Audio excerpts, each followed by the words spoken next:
কথার মর্মার্থ বুঝতে ভুরুর কোণ সূক্ষ্ম হয়ে আসে। মনোযোগ দেয় সে শ্রাবণের মুখে।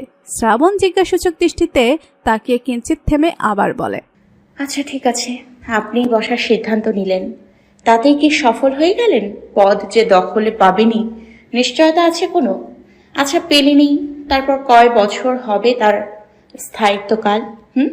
এলাকার মানুষ কি এতই বেকুব যে ধারাবাহিকভাবে আপনাদের পরিবারকেই চেয়ারম্যান আসনে বসতে দেবেন? এরপর রইল জমি জমা। আপনার বাবা তার মধ্যে কিছু আবাদযোগ্য রেখেছে টুকটাক, আর সেখান থেকে উঠে আসে। সব মিলে দিব্যি চলে যাচ্ছে দিনকাল, কিন্তু দিনের সাথে লোকমুখের গুঞ্জনও কিন্তু বাড়ছে। চেয়ারম্যান জনকল্যাণের টাকায় কিছু কল্যাণ করছে আর অগাধ ভোগ করে নিচ্ছে। এটা শুধু আমার কথা না, আপনাদের অজানাও না। তবে একটা দিক ভেবে দেখেন, কথা কিন্তু সত্য। হয়তো খেতাব থেকেই হচ্ছে। প্রাথমিকভাবে বাবা মায়ের কর্তব্য, সাথে সন্তানের দায়িত্ব কাঁধে নেয়া। একটা পর্যায়ে যখন সন্তান উপযুক্ত হয়ে ওঠে তখন তাকে দিন বদলাতে হয়। বাবা মায়ের বোঝাটা নিজ কাঁধে নিয়ে নিতে হয়। বাবার আরো অনেক থাকুক, সমস্যা তো নেই। দেখতে হবে নিজেকে, আমি উপযুক্ত হয়েছি কিনা, আমি দায়িত্ব নিতে সক্ষম হয়েছি কিনা, আমি আসলে কি করছি। আমি তো আব্বার প্রায় সকল কাজের দেখাশোনা করছি, তবে এখানে একটা অংশকে আমার আয় হিসেবে গণ্য না। শ্রাবণ পলক ফেলে মৃদু হাসে, তারপর বলে, আচ্ছা আমি এখন একটা কথা জিজ্ঞেস করি আপনাকে, এক কথায় উত্তর দেবেন। আপনি কি কাজ করেন? ইফতেখার নিরুত্তর তাকিয়ে থাকে তার দিকে। শ্রাবণের দুই চোখের রাশিতে রাশিতে দৃষ্টি বোলায়। ভালো আন্দাজ করতে পারছে শ্রাবণ কি বোঝাতে চাইছে, তাই কোনো রকম উত্তরই তার দেওয়া হলো না। শ্রাবণ মৃদু হেসে বলল, এক কথায় দেওয়ার মতো উত্তর নেই, তাই না? আমার কাছেও নেই এমন কোনো উত্তর যে আমার স্বামী কি করে। আপনার বাবা যদি আবার মাসে মাসে একটা নির্দিষ্ট পরিমাণ বেতন দিত, তবে হয়তো আপনি নিজের একটা পরিচয় সহজেই বের করে ফেলতে পারতেন যে আপনি চেয়ারম্যানের অ্যাসিস্ট্যান্ট বা ম্যানেজার। কিন্তু আপনার পরিচয়টা আপাতত ম্যানেজারের ছেলে পর্যন্তই সীমাবদ্ধ। এর বাইরে যদি একটা নির্দিষ্ট পরিচয় আপনার থাকতো, আপনি আমার কথাই তখন বলতেন না যে বাবার কাছে থেকেই টাকা নিয়েছেন। অবশ্যই বলতে পারতেন যে তা আপনার বেতনের টাকা। তবে আমায় বলুন, একটা পদ পাওয়ার যোগ্য কি আপনি? না। নিজ প্রয়োজন, আমার প্রয়োজন, যে কোনো টাকায় চাইতে হলে কৈফিয়ত দিয়ে আপনার আব্বার কাছে চেয়ে নিতে হবে আপনাকে। পিতা মাতার কাছে কৈফিয়ত দেওয়াটাকে আমি মন্দ বলছি না, কিন্তু একটা তহবিল যদি আপনার নিজস্ব হয়, অবশ্যই কিছু কিছু বিষয় কৈফিয়ত ছাড়াই খরচ করার সাহস আপনা আপনি আপনার মধ্যে সঞ্চার হতো। এই যেমন আপনার আব্বাকে খরচ করতে হলে কারো কাছে কৈফিয়ত দিতে হয় না। এখন স্ত্রী একটা কিছু লাগবে, সেটাও বাবাকে জানিয়ে যাওয়াটা কোনো ক্ষেত্রে ভবিষ্যতে আপনারও বিবেকে বাঁধতে পারে। তাছাড়া দেখেন, পিতা মাতাকে কিছু স্বেচ্ছায় উপহার দিতে চাইলে সেখানেও কৈফিয়ত দিয়ে আপনাকে টাকাটা হাতে পেতে হবে। অর্থাৎ ব্যাপারটা এরকম হয়ে দাঁড়ালো যে বাবার টাকাতেই বাবাকে উপহার দেয়া। এমন অনেক কারণেই পরিবারের প্রত্যেকটা কর্তারই নিজের অবস্থান তৈরি করার দরকার আছে। আপনার শিক্ষাগত যোগ্যতা আছে, একটা মানসম্মত চাকরি আপনি করতেই পারেন। চাকরি করলেই মানুষ ছোট হয়ে যাচ্ছে না। আপনার বাবা চেয়ারম্যানও কিন্তু কারো না কারোর অধীনস্থ কর্মচারী। তাছাড়া যদি চাকরি করতে ভালো না লাগে বা সুযোগ না থাকে, এই দেখাশোনার উপর নির্ভর না থেকে নিজ উদ্যোগে একটা ব্যবসায়ও গুছিয়ে নিতে পারেন পছন্দ অনুযায়ী। আপনার দিনগুলোর অনেকটা সময়ই অবসর যায়। নিজেকে প্রতিষ্ঠিত করার জন্য অবসরটা কাজে লাগালে মন্দ হয় না, বরং ভালো কিছু হয়। শ্রাবণ যৌক্তিক কথা বললেও বিপরীতে কিছুই বলে না ইফতেখার। চাকরি কিংবা ব্যবসা বাণিজ্য নিয়ে ভাবেনি কখনো, এখনো ভাবতে চায় না। যেভাবে চলছে তা টিকিয়ে রাখার চেষ্টাটুকুই বাবা ছেলের প্রচেষ্টায় জড়িত। তাছাড়া এই বালুর মাঠের মতো জায়গা জমিতে প্রজেক্টের ব্যবস্থা করতে পারলে তাদের আয় এমনিতেও বেড়ে আসবে। কিছুই যে একদম করছে না তা তো না, আবার ভাবনা জুড়ে প্রতিকূল ব্যাপারটাও হোঁচট খায়। আসলেই তার কোনো কর্মজড়িত নাম নেই, এক কথায় বলার মতো নেই কোনো নির্ধারণযোগ্য সময়ের নির্দিষ্ট আয়। হাত দিয়ে উঠতে চায় ইফতেখার। এমন সময় শ্রাবণ বলে, আপনি চাকরি না করলে আমাকেও তো একটা সুযোগ করে দিতে পারেন। আমারও দিনক্ষণ অবসরেই যাচ্ছে। গামছায় হাত মুছতে মুছতে শ্রাবণের মুখে তাকিয়ে সে আপত্তিকর ভাবে বলে, তোমারও চাকরির কোনোই প্রয়োজন দেখছি না, অবসর সংসারে লাগাও। আপনি হয়তো দেখছেন না, কিন্তু আমার প্রয়োজনটুকু আমি ঠিকই দেখতে পাই। এই যে দ্বিধাহীনভাবে আমি আপনার কাছেও আমার প্রয়োজনগুলো ব্যক্ত করতে পারি না। কিছু চাইতে হলেই চোখের সামনে আব্বার চেহারা ভাসে আপনার আগে। কেননা চাহিদা পূরণ করতে আপনাকে আব্বার সামনে দাঁড়াতে হবে কৈফিয়ত দিতে। আমি কোথায় কার সামনে দাঁড়ালাম সেটা তোমার দেখার বিষয় না। তোমার প্রয়োজন তুমি আমায় বলবে, সাধ্য থাকলে পূরণ করব, না থাকলে করব না। বলতে আর দ্বিধা কিসের? ধীর নিঃশ্বাস ফেলে শ্রাবণ বলে, দ্বিধাকে ডেকে আনতে হয় না, আপনা আপনি এসে যায়। তবে আমি মনে করি আমার চাকরির দরকার আছে। তুমি চাকরিতে এত মজে আছো কেন বুঝলাম না। অবসর থাকতে ভালো লাগে না? ঠোঁট প্রাঙ্গণে মৃদু হাসি ফোটায় শ্রাবণ। প্লেট গুছিয়ে নিতে নিতে বলে, অনেক প্রয়োজনই আছে, তার মধ্যে অন্যতম প্রয়োজন আমি দেনা আছি একজনের কাছে। তার ঋণ পরিশোধ করার জন্য হলেও একটা ব্যবস্থা আমার করতে হবে। দায় নিয়ে মরলে চলবে? দেনা কেন আছো? আমি তো আর চেয়ারম্যান পরিবারে জন্মগ্রহণ করিনি, বাবার অর্থ করির প্রাচুর্যও পাইনি। নিজের ব্যবস্থা নিজেকে করে নিতে হয়েছে। যখন সাধ্যে না কুলায় মানুষ তো তখনই দেনায় পড়ে যায়। কথা যৌক্তিক, তাই সেদিক কথার ঢাল না বাড়িয়ে বলে, কার কাছে দেনা? আমাদের ওই দিকেরই একজন, চিনবেন না আপনি? কত টাকা? কেন, এটাও দিয়ে দেবেন? জ্ঞানী হয়েও এমন বোকার মতো কথা বলো। দেনা যদি থেকেই থাকো, মুক্তি যদি পেতেই হয়, তবে দিবে না কোনোভাবে? ঠিক এই জন্যই তো এতক্ষণ বললাম যে আপনার নিজস্ব কোনো আয় থাকলে হয়তো আমার এইটুকু পরিমাণ দ্বিধাগ্রস্ত হতে হতো না। কত টাকা দেনা? হিসেব দেখে আসতে হবে। মানে? দেনার খাত আমার একটা না, তাই সঠিক হিসেব দেখা ব্যতীত কিছু বলাও যাবে না। প্লেট নিয়ে বেরিয়ে যায় শ্রাবণ। সন্ধিয়ান চোখে ইফতেখার তাকিয়ে থাকে তার যাওয়ার পানে। দুদিন পর পর টাকার প্রয়োজন দেখানোটা কোনোভাবেই কারো কাছে স্বাভাবিক মনে হবে না। আর তার দেনার হিসেব সে জানবে না, এটা কোনো কথা? সন্দেহাতীত ভাবনার সাথে সে উঠোনে বেরিয়ে আসে। বিচার কার্য শুরু হয় কিছুক্ষণের মধ্যেই। দুপক্ষের ঘটনা, কৈফিয়ত, চাপা সবটা মিলেই বিকেলের এই সময়টা কোলাহলপূর্ণ করে রাখে চেয়ারম্যান বাড়ির পরিবেশ। শফিক ছেলেটাকে চাচা চাচির পায়ে পড়ে মাপ চাইতে হয়। দৈহিক আঘাতের কারণে জরিমানা ধার্য করা হয় লোকমানের উপর। 2 দিনের মধ্যে যে কোনোভাবে এই জরিমানা শোধ করতে হবে তাকে। পরবর্তীতে যদি চেয়ারম্যান কখনো শুনেছে তারা পুনরায় এমন হামলা করেছে, তবে তিনি নিজে আইনি পদক্ষেপ নেবেন হামলাকারীর বিরুদ্ধে। বিশেষভাবে সতর্কবার্তাটা শফিককে দিয়েছেন তিনি। এই বয়সের ছেলেপুলেরাই কথার আগে ক্রুব্ধ হাতে লাঠি তুলে এগিয়ে যায় রক্ত ছড়াতে। এমন কাজ তিনি দ্বিতীয়টি দেখতে চান না কখনো তার দ্বারা। চেয়ারম্যানের রায় মেম্বার ও মাতব্বরদের মনোপুত হয়।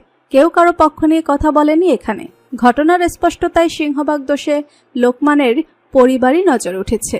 চেয়ারম্যানের এই বিচার কার্য শ্রাবণও দেখেছে পুরোটাই। ঘরের দরজা ঘেঁষে দাঁড়িয়ে থাকে। অবিচার করেননি তিনি, কাজে এই ঘটনার বিচারক হিসেবে প্রশংসনীয় তিনি শ্রাবণের দৃষ্টিতেও। তবে মুখে ফুটেছে তার তাচ্ছিল্যের হাসি। মনে মনে বলে, ভাই ভাইয়ের সালিশে উত্তম বিচার তো আপনি করে দিলেন চেয়ারম্যান সাহেব, কিন্তু আপনি যে অন্যায় করেছেন তার বিচার কি এই চেয়ারম্যান আফজাল হোসেন করতে পারবে? সন্ধ্যায় ইফতেখারের সাথে শ্রাবণ অর্পা পরি বেরিয়েছে। তারা ফুচকা খাবে না, গরম চটপটি খেতে চায়। কথা বলতে বলতে বাজার ছুঁয়ে নিতেই সদস্য সংখ্যা বেড়ে যায়।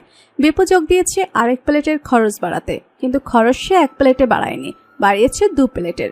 2 প্লেট চটপটি গপাগপ খেয়ে চলে গেছে। আবার খেতে খেতে দুষ্টমিও কম করেনি। মরিচের টুকরাগুলো বেছে বেছে সব ছুঁড়েছে অর্পা ও পরির প্লেটে। তাদের চেঁচামেচিতে বিরক্তিকর দৃষ্টিতে ইফতেখার তার দিকে তাকালেই গপাগপ খেয়ে উঠে চলে গেছে সে। শ্রাবণ আর ইফতেখার খেয়েছে ধীর তথা শান্ত গতিতে। চটপটি খাওয়ার পর আবার নিয়েছে ঝালমুড়ি। ঝালমুড়ি খেতে খেতে এগিয়েছে বালির মাঠের দিকে। সামনে কথা বলতে বলতে চলে পরি আর অর্পা। কিঞ্চিত দূরত্বে ধীর পায়ে পেছনে হাঁটে তারা দম্পতি। ইফতেখার ঝালমুড়ি নেয়নি, তাই শ্রাবণ বারবার তাকে নিজের প্যাকেট থেকে সেদে যাচ্ছে। বারবার সাধছি, নেন না, মজা হয়েছে খুব। খাও তুমি, আমি খাবো না তাই নেই নেই। ভালোবেসে দিচ্ছি তো, খাওয়া অত্যাবশ্যকীয় তাই। ফিসফিস করে মুখ টিপে হাসে শ্রাবণ।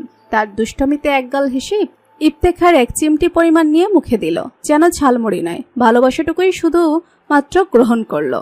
বালির মাঠে পা রাখতেই ফোন বেজে উঠে ইফতেখারের। বন্ধু কল করেছে, আজ রাতে কোথাও ঘুরতে যাওয়ার প্রস্তাব করেছে। তারা প্ল্যান করছে 2 দিন যাবতই। ইফতেখার আগেও একবার নিষেধ করেছে, এখনো করে দিল। বন্ধু তার নিষেধের প্রেক্ষিতে মন্তব্য রাখে, দূর বেটা, বউ পেয়ে সব ভুলে গেছিস। শ্রাবণ কাছে থাকায় সবই শুনেছে তাদের কথা। ইফতেখার ফোন রাখতে জিজ্ঞেস করে, কি ভুলে গেছেন বললো বউ পেয়ে? মৃদু হেসে ফোন পকেটে রেখে সে জবাব দেয়। এই ঘোরাঘুরি আর আড্ডা। আড্ডা তো এখনো দেন, প্রতিনিয়তই দেন। আজও না ক্লাবে ছিলেন। এই আড্ডা না, দূরে ঘোরাফেরার আড্ডা। আগে খুব ঘোরাঘুরি করতেন, অনেক। এখন কি আমি নিষেধ করেছি? আমি কি বলেছি নাকি যে তুমি না করেছো? বলেননি, কিন্তু তারা তো বলে দিল। কোথায় আছে? খাগড়াছড়ি। এত দূর কয়দিনের জন্য? 3 দিন। আপনি গেলেন না কেন? এমনি ঘরে বাইরে কাজকর্ম করতে হয়, দেখতে হয়। সেই চাপে ঘোরাঘুরিও তেমন ভালো লাগে না আগের মতো। আপনি আমার জন্যই যাননি। কথা বলেই মৃদু শব্দ জেগে খিলখিলিয়ে হেসে ওঠে শ্রাবণ। পরক্ষণে বলে, ভালো করেছেন যাননি। আমি জানলে ঠিকই আরো আগেই নিষেধ করে দিতাম। বউ রেখে একা একা কেন ঘুরবেন? আপনার নামে অনেক নালিশ কিন্তু আমার কাছে জমা আছে এমনিতেই। কিসের নালিশ? বিয়ের আগের নালিশ। তাতে অবশ্য আমার কোনো আক্ষেপ নেই। আগে যেমনই থাকেন না কেন, এখন কেমন আছেন সেটাই আমার দেখার বিষয়। কেমন ছিলাম? জানেন না কেমন ছিলেন? তুমি কি জানো সেটা বলো। প্রায় রাতের বেলা ঘুরতে বেরিয়ে পড়তেন, আর বাসায় ফিরতেন না। হয় দূরে কোথাও, না হয় বন্ধু বান্ধবের বাড়ি অবস্থান করতেন। মিথ্যে বললাম? মুখাবয়বে চাপা হাসি রেখে ইফতেখার জানতে চায়, কে বলেছে এসব? যেই বলুক, কথা তো সত্য। এই যে আজ শফিক নামক লোকটার বিচার হলো, এইরকম গায়ে হাত তোলার রেকর্ড আপনারও আছে আমি জানি। তবে যাই হোক, আমি আপনাকে এমন কিছু করতে দেখিনি, আর তাতেই বড় সন্তুষ্ট। ও হ্যাঁ, আপনি আব্বার সাথে রাগ করে একবার 2 সপ্তাহ পর্যন্ত বাড়ির বাইরে কাটিয়েছেন, এটাও আমি জানি। এই ব্যাপারটা খুবই বাজে। কোনো একটা বিষয়কে কেন্দ্র করে ঘর কেন ছেড়ে দেবেন? সব সময় যে সকল চাওয়া বাবা মা পূরণ করবে এমনটা নাও হতে পারে। অবশ্যই মানুষ তার সাধ্য সিদ্ধির বাইরে চলতে পারে না। সন্তানদের জন্য যেটা যোগ্য মনে করবেন সেটাই তারা করে থাকবেন। আমি এমন কিছুও চাইও না যা সাধ্যের বাইরে থাকে, আর রাগারাগি চাওয়া পাওয়ানি হয়নি। তবে বাড়ি কেন ছেড়েছিলেন? ওই একবার পরীক্ষা না দিয়ে ঘোরাঘুরি করছিলাম বলেই শিক্ষক বিচার দিয়েছিল। আব্বা বাড়ি এসে বকাঝকা করেছিলেন। তাতেই এত বড় পদক্ষেপ? এমন বকা তো জীবনে কতই খেয়েছি। তিনি বলেছিলেন অযথা টাকা কোনো দিক ফেলবেন না, পড়াশোনা না করলে কিসে টাকা খরচাচ্ছে অযথা। রাস্তাঘাটে বিচার আচার ওনার ভালো লাগে না, আর তাই মানুষ হলে যেন হই, নয়তো বাড়ি ছেড়ে বেরিয়ে যেতে। তো গেলাম। শ্রাবণ চোখের আঙিনা বিস্ময়ভূত করে বলে, ভালোই তো জিদ্দি আপনি, তারপরেও মানুষ হবেন না পণ করেছেন। মানুষ হলে বাইরেও যাওয়া যায়, মানুষ ঘরেও থাকে। আমার কথা ছিল একটাই, তিনি শাসন করেছেন ভালো কথা, চলে যাওয়ার কথা কেন বলতে গেলেন? আজব কাণ্ডের উপর হাসে শ্রাবণ। জিজ্ঞেস করে, বিয়ে করে যে বউ নিয়ে বাড়ি ফিরেছিলেন, তখন যদি বলতো চলে যেতে, তবেও কি যেতেন? এজন্য হয়তো বলেইনি তেমন কিছু। আম্মা তো বলেছিল। আম্মা বললেও তখন গায়ে লাগেনি, দোষ তো আমার ছিল। তাছাড়া তোমার কদর তো আম্মাই করলো, তাই গেলাম না কোথাও। মজার কাণ্ডে হাসে শ্রাবণ। পরি আর অর্পা ওদিকে খালি পেয়ে বাড়িতে দৌড়াদৌড়ি শুরু করেছে। শ্রাবণ তাদের দিকে মনোযোগ দেয়। জুতা খুলে হাতে নিয়ে সেও খালি পায়ে হাঁটে। কিছুটা সময় এখানে কাটিয়ে তাদেরকে বাড়ি নিয়ে আসে ইফতেখার। অর্পা চাইছিল আরো কিছুক্ষণ থাকুক, ইফতেখার আজ আর সময় দিল না। অন্য কোনো দিন আবার নিয়ে আসবে বলল। বাড়ি ফিরতেই রাস্তা থেকে পাল্লাযুক্ত দৌড় দেয় পরি আর অর্পা। ঘরের দিকে যেতে যেতে শ্রাবণ নিরিবিলিতে ইফতেখারকে বলল, কিছু কেনাকাটার প্রয়োজন ছিল, সকালে যাব বাজারে। কি কিনবে বললেন এখন? বাজার থেকেই তো এলে। একে তো বেশি টাকা নিয়েছিলেন কিনা জানি না, অন্যথায় সাথে তারা ছিল বিধায় বলিনি। পার্সোনাল কিছু। বলো, আমি নিয়ে আসি। আপনি কিনতে পারবেন মেয়েদের জিনিস, আমাকেই যেতে হবে। একান্তই ব্যক্তিগত কিছু হবে ভেবে দ্বিতীয়বার জিজ্ঞেস করলো না ইফতেখার। পকেট থেকে খুচরা মিলিয়ে 500 টাকা দিয়ে দিল শ্রাবণের হাতে। শ্রাবণ ঘরে গেলেও সে গিয়েছে মোটরসাইকেলের কাছে। পিছু ফিরে তাকে মোটরসাইকেলে বসতে দেখে বারান্দায় থেকে শ্রাবণ জিজ্ঞেস করে, মোটরসাইকেলে কোথায় যাচ্ছেন? আসছি এদিকেই। বন্ধুদের সাথে চলে যাচ্ছেন না তো আবার? আরে না, ঘরে যাও, পেট্রোল নিতে হবে, কাল কাজ আছে, সময় হবে না আবার। টাকাও তো নিলেন না। আমি আরো টাকা পাই তার কাছে। মোটরসাইকেলে চলে গেল ইফতেখার। পরবর্তী সকালে 8 ঘন্টা যাবৎ বাবার কাছে বসে খাতা কলমে তালিকা করল ঘরের প্রয়োজনীয় স্যানিটারির। সাথে ছিলেন ওয়ালিং মিস্ত্রি। কি কি আনতে হবে তিনি বলছেন আর ইফতেখার লিখে নিচ্ছে। তালিকা করা শেষ হতেই বাবার কাছ থেকে টাকা বুঝে নেয়। এরপর নাস্তা করে তৈরি হয় বেরিয়ে যাওয়ার জন্য। শ্রাবণও নাস্তা করে বেরিয়েছে। এর সময় ইফতেখার মোটরসাইকেলে চড়ে শ্রাবণকে বাজারে নামিয়ে দিয়ে গেল তার প্রয়োজনীয় জিনিস কিনতে। ব্যক্তিগত কেনাকাটা বলতে শ্রাবণ কিনেছে নিজের জন্য একটা টুথব্রাশ। তার ব্রাশটা গতকাল বাথরুমে রেখে চলে এসেছিল ভুলে। কিছুক্ষণ পর গিয়েই দেখেছে তেলাপোকা কেটে দিয়েছে একটা অংশ।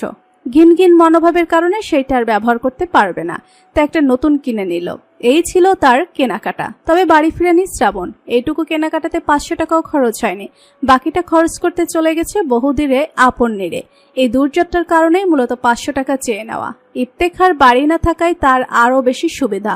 স্বপ্ননিকেতন তার এক আপন নির। এখানে সে কাজ করত একটা সময়। প্রায় 5 বছর টানা কাজ করে গেছে। দেখাশোনা করত কত বৃদ্ধ বাবা মাকে। কারো কারো অবস্থার মায়ায় পড়ে অতি আপন মনে করে খেয়াল রাখত এক একজনের। কিছু অসহায় মানুষ কুড়িয়ে এনে আশ্রিত করত। কেউ বা কে বা পরিবারের নিকট ফিরিয়ে দিত পরিবারের সদস্যদের সাথে যোগাযোগ করে তাদের অন্ধ চোখের পর্দা খুলে দিয়ে। কেউ বা এখানে থেকেও পরিবারের সদস্যদের সহযোগিতা পাচ্ছে। কেউ বা ভুবনে একা হয়ে স্বেচ্ছায় যোগ দিচ্ছে শেষ বয়সের সময়টা সুন্দর রাখার জন্য। বিনিময়ে এই নিকেতনে দান করে দিচ্ছে নিজের অর্থ সম্পদ। কিছু সরকারি, কিছু বেসরকারি আর কিছু জনসাধারণের সহায়তায় বেশ ভালো চলে যাচ্ছে এই বৃদ্ধাশ্রমে আশ্রিত ঝরে পড়া ফুলগুলোর। শ্রাবণ যখনই এখানে আসে এক নতুন ভুবনের দেখা পায়, এক নতুন পরিবার পায়, প্রশান্তির ছোঁয়া পায় মনে। এই আশ্রমে তার স্মৃতি ও স্বপ্ন জড়িত আছে। এই আশ্রম তাকে পরিবার দিয়েছে। এখানে চাকরি বলা যায় তাকে আহারও দিয়েছে। একসময় দিনভর এই আশ্রমের হয়ে কাজ করা, সন্ধ্যায় টিউশনি আর তারপর কিছুটা সময় সেলাই কাজে লিপ্ত থাকা তার দৈনন্দিন কাজকর্ম তালিকা ছিল। সময়ের কাজ সময়ে সম্পন্ন করে যেত অক্লান্তভাবে। স্নাতকের সময়টা এমন ছিল যে বিছানায় বসলেই সবসময় কাছে বই থাকতো। কর্মস্থলে গেলেও বই থাকতো কাঁধের ব্যাগটায়। যখনই সময় পেত প্রাতিষ্ঠানিক পাঠ সম্পন্ন করে নেওয়ার চেষ্টা করত পরীক্ষার অংশগ্রহণের জন্য। পরীক্ষার দিনগুলো কর্মস্থলে ছুটিতে থাকতো। এত চাপের দিন এখন কেবলই অবসর যাচ্ছে স্বামীর ঘরে। ভাবতেই এক নিঃশ্বাস পড়ে এই আশ্রমের সীমানায় আশেপাশে তাকিয়ে ঝরে পড়া সুখী ফুলেদের দেখতে দেখতে ভেতরে গিয়েছে শ্রাবণ। দেখা হয় সহকর্মী শিখার সাথে। আরে শ্রাবণ যে, কল করলাম আর চলে এলে? আমার অসুখ আর আমি আসবো না। কেমন আছেন তিনি? সকালে দেখলাম জ্বর একটু কমেছে। গত 2 দিন অনেক ছিল, ভয় পাইছিলাম কোনো রকম পরিবর্তন হচ্ছে না বলে। চলো দেখা করি। বাকিরা কেমন আছে? সবুর কাকানা মারা গেলেন গত দুপুরে। ব্যথিত হলো শ্রাবণ। ইন্নান ইলাহি ওয়া ইন্না ইলাহি রাজিউন। দীর্ঘ অসুস্থ যাত্রার মুক্তি। ওনার দাফন? পরিবার নিয়ে গেছে লাশ, পারিবারিক কবরস্থানে দাফন হয়েছে। পারিবারিক কবরস্থানে জায়গা হলো, অথচ জীবিত দেহটার জায়গা পরিবারে হলো না।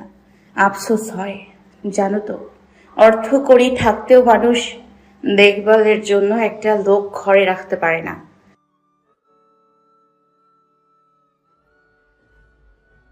তাচ্ছিল্যকর হাসি দুজনের ঠোঁটের কোণেই ঠাঁই নেয়।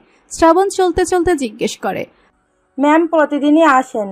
স্যার তো একজন দেশের বাইরেই আছেন, আর একজন আসেন সপ্তাহে 2-3 বার। ম্যাম তো তোমার কথা জিজ্ঞেস করে, বিকেলে আসবেন, দেখা করে যেও। স্যার, ম্যাম কি প্রতিদিনই আসেন? আমি তো এতক্ষণ থাকবো না। সপ্তাহ 2 আগে কথা হয়েছিল ম্যামের সাথে ফোন কলে। চলতে চলতে আম্মার নিকট হাজির হয় শ্রাবণ। কাঁথা জড়ো করে গুটিসুটি মেরে শুয়ে আছেন ফাতিহা। শ্রাবণ কপালে হাত দিয়ে খালি হাতে জ্বর মাপে। এখনো অনেকটা জ্বরই আছে শরীরে। কোমল হাতের স্পর্শ পেয়ে চোখ খুলে তাকায় ফাতিহা শ্রাবণকে দেখে ভেজা চোখে। শ্রাবণ ঠোঁটে সৌজন্যতার হাসি এঁটে জিজ্ঞেস করে, কেমন আছেন আম্মা? যার কেউ নাই, হ্যাঁ, আর কেমন থাকে রে মা? এমনটা কেন বলছেন যে আমি আছি না? তোরেও আমি কাছে পাই না, তুইও গেছো দূরে। আমি গেলেও তো আপনার কাছে কতজনকে রেখে গেছি। তারা না আপনার আপনজন? তাদের সাথে মিশতেও তো আপনাকে ভালো থাকতে হবে। তোগো সাইরাও শিগগির চইলা যামো মনে হয়। কান্নায় ভেঙে পড়েন ফাতিহা। শ্রাবণের চোখও শ্রাবণ ধারা বইতে সময় নেয় না। ঠোঁট কামড়ে শক্ত রাখার চেষ্টা করে নিজেকে। পাশে বসে থেকে ফাতিহা চোখের ধারা মুছে দিয়ে বলে, এসব বলতে নেই। আল্লাহ আমার আম্মাকে হায়াতে বরকত ও সুস্থতা দান করুক। আপনি চলে গেলে আমি কাকে দেখতে ছুটে আসবো এখানে? তুই ভালাই আছোস? জি, আল্লাহর রহমতে আমি খুবই ভালো আছি। জোরপূর্বক পাউরুটি আর আঙুর খাইয়ে যায় শ্রাবণ নিজ হাতে। কিছুটা সময় কাটিয়ে আশেপাশের পরিচিতদের সাথেও দেখা করে। দুপুর শেষ হওয়ার আগেই বেরিয়ে আসে স্বপ্ননিকেতন থেকে। এক নীড় ছেড়ে চলে যায় অন্যতম আরেক আপন নীড়ে, যেখানে তার আপন সত্তার অবস্থান। সারাদিন বড় বাজারে ঘুরে ঘুরে জিনিসপত্র কিনে বিকেলে বাড়ি ফিরেছে ইফতেখার। বড্ড ক্লান্ত বেশে ফিরেছে ঘরে। থমথমে চোখে ছেলেকে দেখে পারভিন। কিছু বলতে গিয়েও বলে না। ইফতেখার গোসল করে, খেতে বসে। এমনি মালামাল বহন করা স্পিড ভ্যানটা দুয়ারে আসে।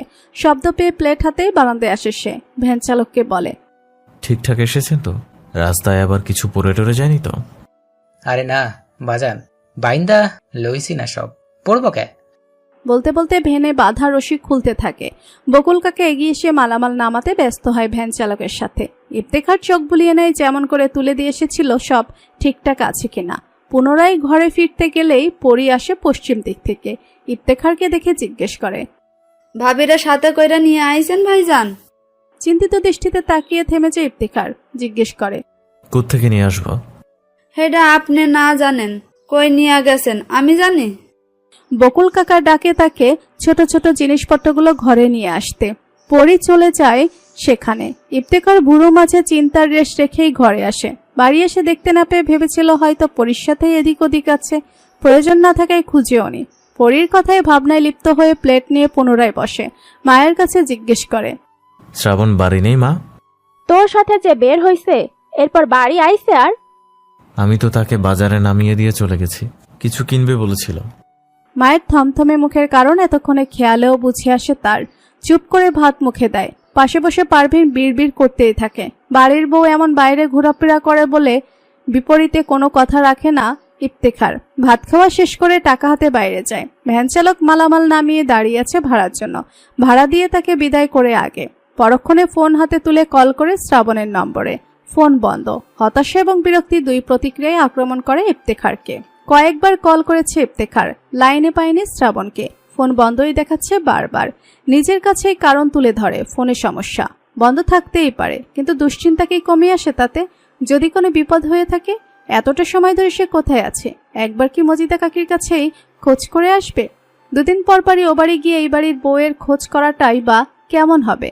আরেকটু অপেক্ষা করতে চায় ইফতেখার, তবে খুব বেশি অপেক্ষায় তাকে রাখেনি শ্রাবণ। আজও মাগরিবের সময় বাড়ি পৌঁছাতে পেরেছে। দালানে থেকে তাকে দেখে দ্রুত পায়ে ঘরের দিকে এগিয়ে আসে ইফতেখার। বারান্দায় পা দিতে না দিতেই পিছু জিজ্ঞেস করে, কোথায় ছিলে সারাদিন? পিছু ফিরে ক্লান্ত মুখে তাকিয়ে শ্রাবণ জবাব দেয়, একটু? সারাদিন পার করে এসে তুমি একটু বলছো? দুদিন পর পরই খালাম্মার কাছে তোমার কি? হ্যাঁ, বলে গেছো কারো কাছে? শ্রাবণের জবাব মৃদুস্বরে হলেও তার জিজ্ঞাসার গলা হয়েছে মোটামুটি উচ্চ। এতটা উঁচু গলায় এর আগে কখনোই কথা বলেনি শ্রাবণের সাথে।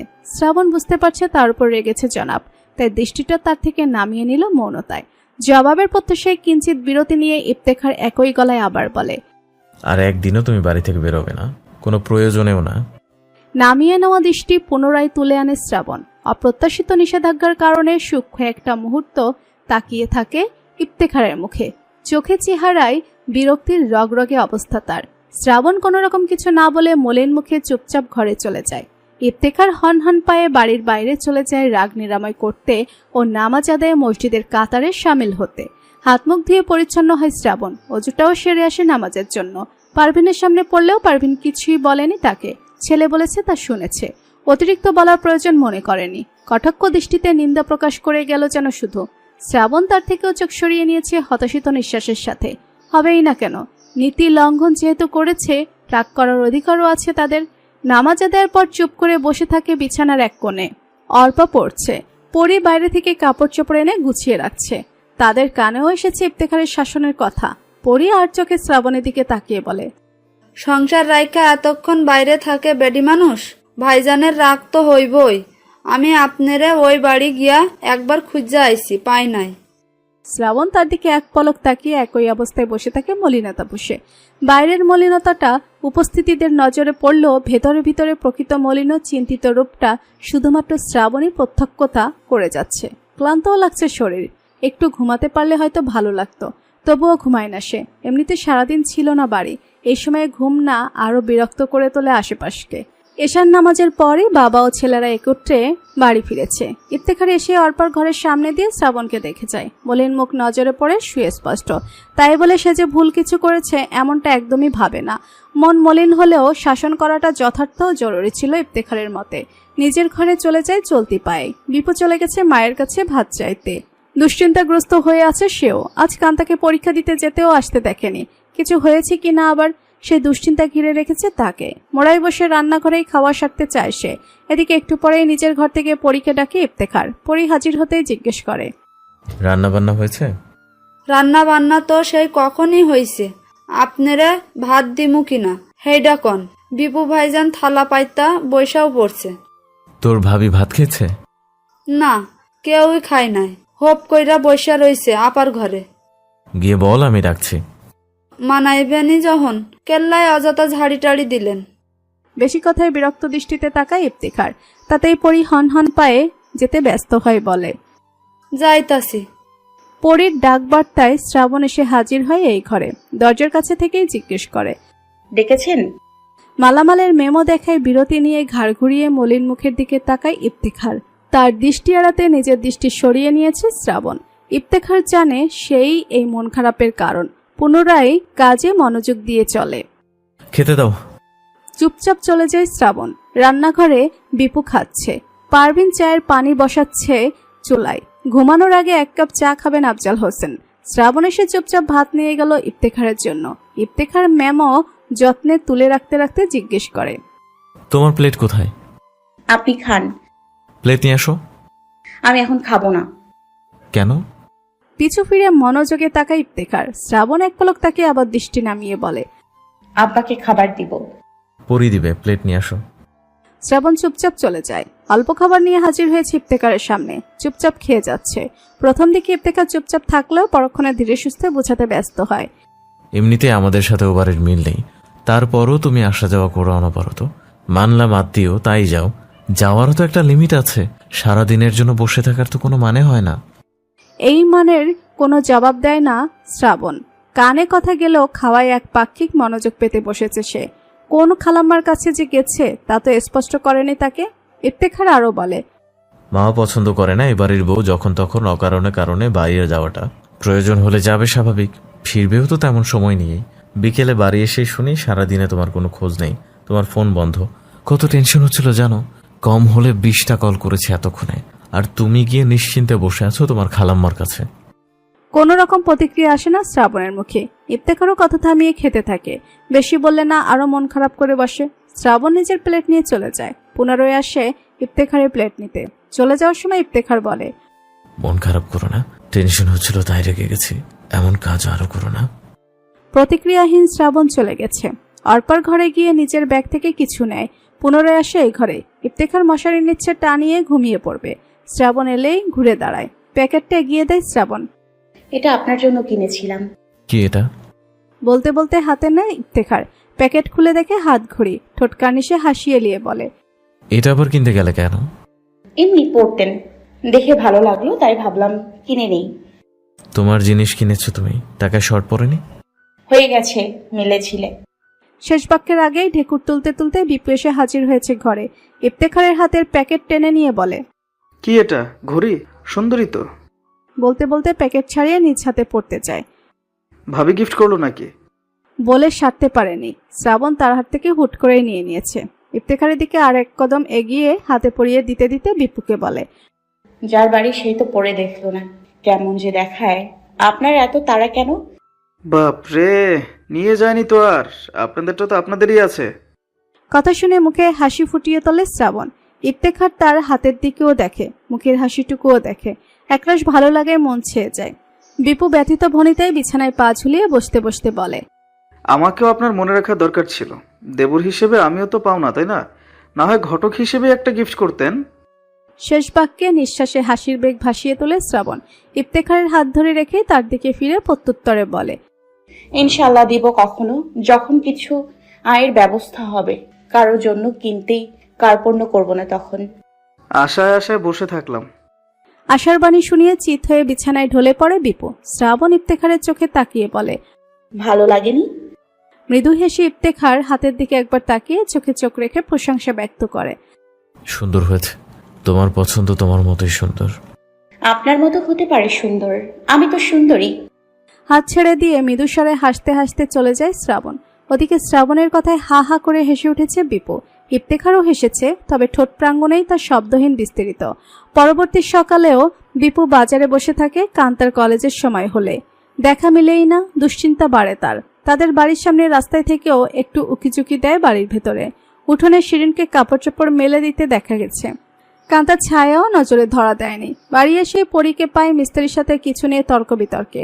গেটের কাছাকাছি থেকেই থেমে সেদিকে ডাকে তাকে। পরি তর্ক থামিয়ে তার দিকে তাকিয়ে জিজ্ঞেস করে,